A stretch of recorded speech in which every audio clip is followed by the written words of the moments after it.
My entitled mother insisted that I give up my house to her because my younger sister is pregnant and, according to her, needs it more than I do. I'm a 31-year-old man, and my sister, who's 28, has always been the apple of my mother's eye, though not my father's. Ever since I can remember, my mother has favored my sister, treating her as the golden child. My parents divorced when I was a teenager, after my mother had an affair with an old flame from high school. She's always been controlling, manipulative, and narcissistic. And unfortunately, my sister mirrored her behavior. My mother believed she had absolute power over me and expected me to obey her every whim without question. She would snap her fingers and order me around like I was a servant, and my sister would always back her up. Naturally, when my parents split, I chose to live with my dad full-time, while my sister stayed with my mother. The two of them were like two peas in a pod, and they pretty much cut ties with my father, unless they needed something from him. Usually money. I've always taken after my dad. He was a man of business and started teaching me the ropes when I was just 16. I took to it quickly, and after 12 years of hard work, he made me a partner in his company. Life was good, until about 8 months ago when disaster struck. My father, who had weakened his immune system from years of heavy smoking, contracted COVID-19 and passed away at just 60 years old. Years had passed since I last saw my mother and sister, and our reunion was anything but conventional. We reconnected during a virtual funeral for my father, who had passed away. Per his wishes, he was cremated and laid to rest in a nearby cemetery, so there was no casket or physical farewell. My sister appeared to mourn, but my mother remained detached, which, to be honest, didn't surprise me in the slightest. The last time they crossed paths, she had unleashed her anger on him, demanding more money and even threatening legal action. His response? A laugh. He had fulfilled his obligations, paying alimony and child support up until the law no longer required it. On top of that, he had contributed $30,000 to my sister's college fund. But after a decade post-divorce, a judge ruled that he was no longer financially tied to her. My mother wasn't exactly struggling either. She's been at the same job for nearly 30 years, owns our old family home outright, and frequently rents out 2 rooms on Airbnb. Money for her was far from an issue. After the funeral, the contents of my father's will were revealed. He had a sense of humor about his mortality, joking in a pre-recorded video that if his chain smoking didn't get him, something else eventually would. He left the bulk of his estate to me, his business, his home, and most of his savings. My sister inherited a 2015 Nissan Altima and $10,000 in cash. My mother received a mere $1,000, along with a few sentimental items she had been claiming as hers since the divorce. The rest, including the house, was bequeathed to me, and now my girlfriend and I live there together. My sister, on the other hand, transitioned from 2 years of community college to relying on her boyfriend for support while working part-time online jobs sporadically over the years. During that period, she became pregnant, but tragically lost the baby due to a traumatic miscarriage. I didn't find out until after the funeral, as we were barely speaking, and no one thought to inform me. When the pandemic lockdown began, her boyfriend's company started making cuts, gradually reducing his hours until he was only part-time. The situation strained their finances severely, and he eventually urged her to seek better employment while he searched for a second job. Then, she got pregnant again. Despite their claims of being cautious, they refer to this as their miracle baby. One evening, I was surprised by an unexpected knock at my door. To my dismay, it was my mother and sister. They barged in without even asking, making themselves at home in my living room. My girlfriend and I exchanged puzzled glances, and I asked them what brought them here. My sister, with a mischievous grin, began wandering around, opening doors, as if she were giving herself a tour of my house. My mother, on the other hand, sank into my couch, and with a snap of her fingers demanded a cold bottle of water. My girlfriend obliged, and I again asked what they were there for. My sister continued to ignore me, snooping around, and before long I heard her call out from down the hall, "Mommy, it's perfect." Yes, she still calls her Mommy. My mother finally spoke up, saying, "I think it's time you stepped up and did your duty as a brother." I was taken aback, asking her what she meant. She then explained that now that my father had passed, this house should have gone to her as his only spouse. But, she added, I could still fix this. She suggested that since I make good money, I could easily buy myself a new house. She insisted my sister needed this house more, especially with a baby on the way. If I was dead set on staying, she suggested I could just keep to 1 room and cover all the bills until I decided to move out. My girlfriend and I had seen enough similar stories online to know exactly where this was headed, so we were mentally prepared. I took a deep breath and firmly stated, "That is absolutely not happening. You don't get to boss me around, especially not in my own home. And yes, I do make good money, but like Dad, I plan to save it for when I really need it." "Not that it matters to you. But my mother reverted to her old ways, snapping her fingers at me, commanding in a loud, authoritative voice. "Stop right there. I'm your mother. You'll do as I say because I brought you into this world and I'm the one in control here. To you, I am God. That means when I say jump, you ask how high. This house is rightfully mine, and your sister will be living here. Consider this your official eviction notice. But because I'm feeling generous, I'll give you 2 weeks to pack your things and hand over the deed to me." In the back of my mind, I was struggling to believe this was real. But then I instinctively reached for my phone and started dialing. My mother sprang to her feet and yelled, "Ready or die!" I shot back, "I'm doing what I should have done from the start. I'm calling the cops to get you out of my house." She lunged at me, swiping at my phone, knocking it from my hands. She then tried to stomp on it, but I quickly snatched it up before she could. "That's it. If you don't leave, I'll force you out myself," I warned. My mother slapped me across the face, and I responded with a backhanded slap twice as hard, knocking her back onto the couch. She covered her face, which was now smeared with makeup and turning red, staring at me in complete shock before screaming, "How dare you!" I resumed dialing and told her that if she didn't leave, I'd have the police remove her by force. Just then my sister rushed in between us, arms outstretched, pleading with me to do the right thing for once in my life and be a good big brother. I snapped, "Oh, really? I'm the bad sibling? Last I checked, I've been working for a living since I was a teenager. I did all the chores in this house while you sat around playing video games or chatting with your friends all day.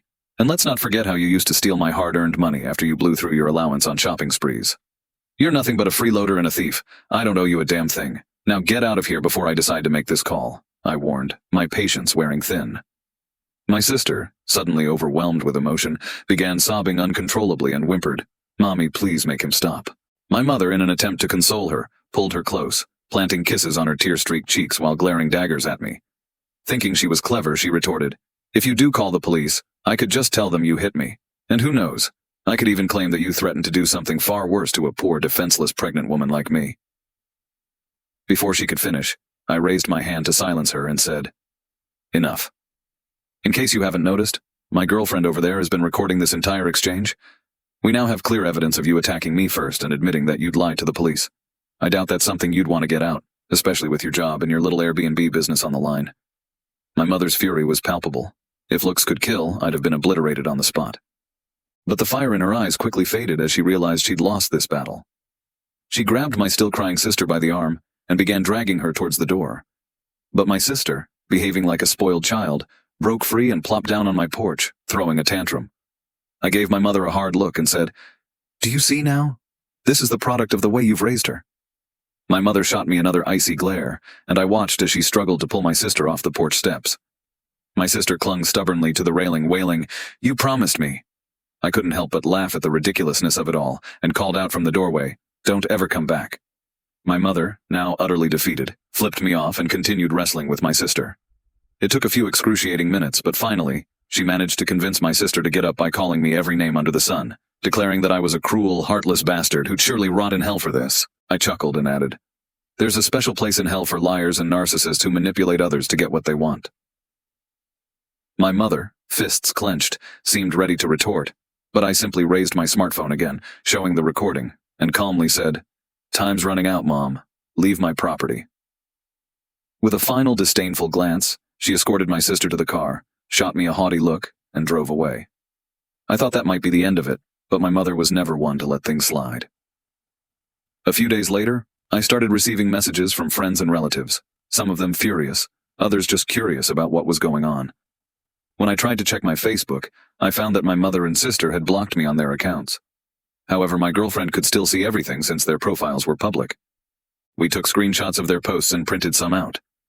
Both profiles were filled with lies, accusing me of being a greedy, heartless jerk who stole the house meant to be my sister's inheritance by bribing the lawyer who handled Dad's will, a blatant falsehood that they both knew was untrue.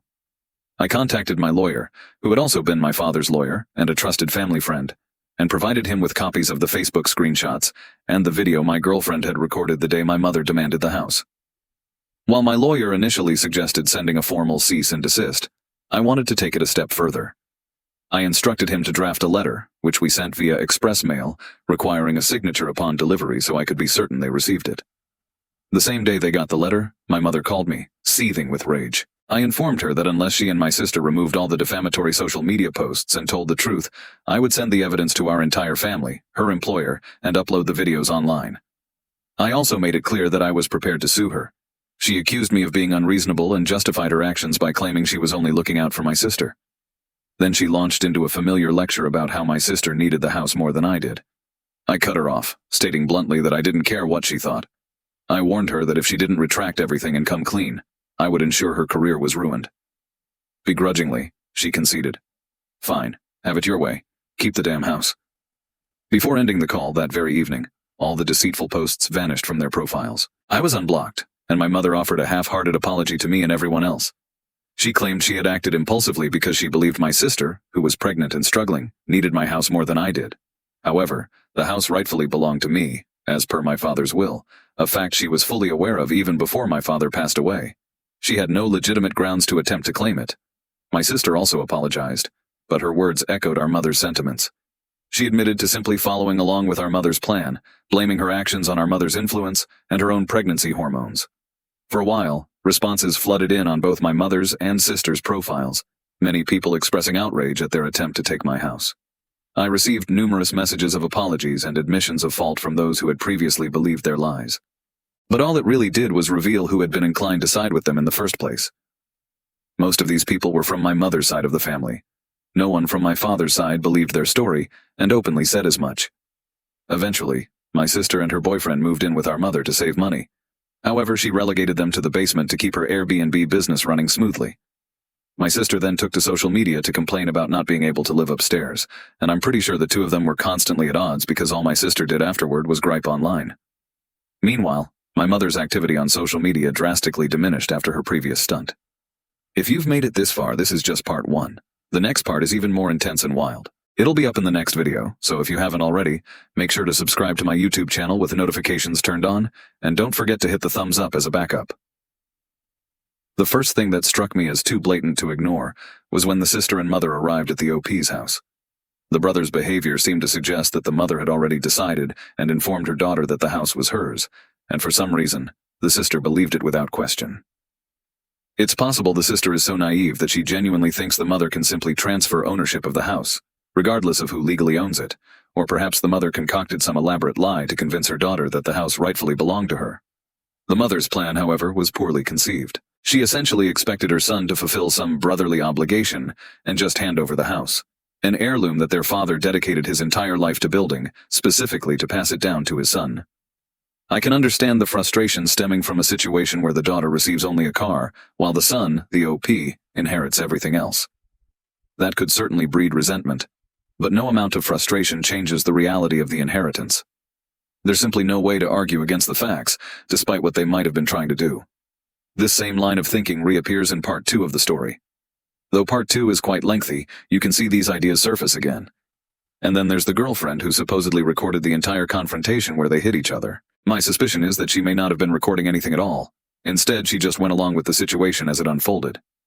I decided to play along, adopting an improv attitude, and simply pretended that yes, everything had been recorded the entire time. The strange thing was that when the mother and sister arrived, neither the OP nor his girlfriend were on the defensive. They were just baffled by the situation. But without a doubt, the most bizarre aspect of it all was that the mother genuinely had to leave. Anyway, this is quite a story. What would you do if you found yourself in a similar situation? Do you think the person is a jerk or not, and why? Don't forget to subscribe to the YouTube channel and turn on notifications.